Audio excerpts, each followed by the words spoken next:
মানাহ ৰাষ্ট্ৰীয় উদ্যান অহা 20 জুনলৈকে খোলা ৰখাৰ কথা ইতিমধ্যে আমাৰ ইয়াতে নটিফিকেশ্যনৰ জৰিয়তে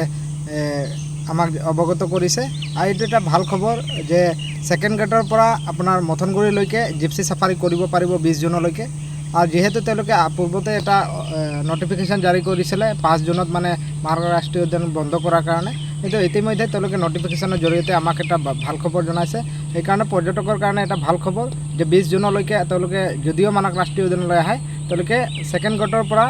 মথনগুৰিলৈকে যাব পাৰিব আৰু এইটো এটা আমাৰ কাৰণে ভাল খবৰ গতিকে পৰ্যটকসকলক আমি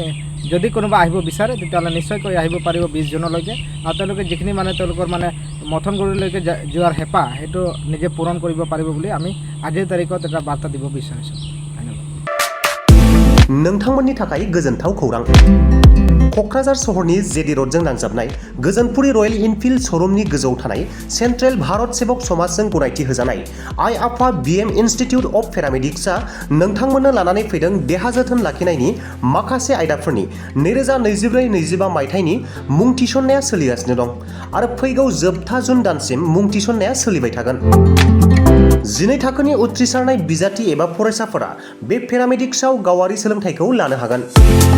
क'क्राझार सहरनि गोजोनपुरी एबा गांजेमा बाजारजों नांजाबनाय आइ आफा बिएम इन्स्टिट्युट अफ पेरामेडिक्सआ नोंथांमोननि थाखाय गोदान मुं थिसननाय आयदाफोरा जादों medical laboratory technology first aid patient care and assistant nursing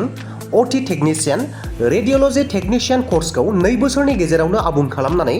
Bharat सेबक समाजजों गनायथि होजानाय डिप्ल'माखौ लानो हागोन लोगोसे गासैबो डिप्ल'माखौ लानायनि उनाव सरकारि साख्रि मोननायनि सुबिदा दं जुदि नोंथांमोनहा बेफोर कर्सनि थाखाय गोदानै मुं थिसननो गोसो दङब्ला थाबैनो जगाजग खालामदो आइ आफा बिएम इन्स्टिट्युट अफ पेरामेडिक्सनि नैबे मबाइल नाम्बार 9395899391 एबा 9821663110 आव थोंजों सुलाद लाहरनो हागोन।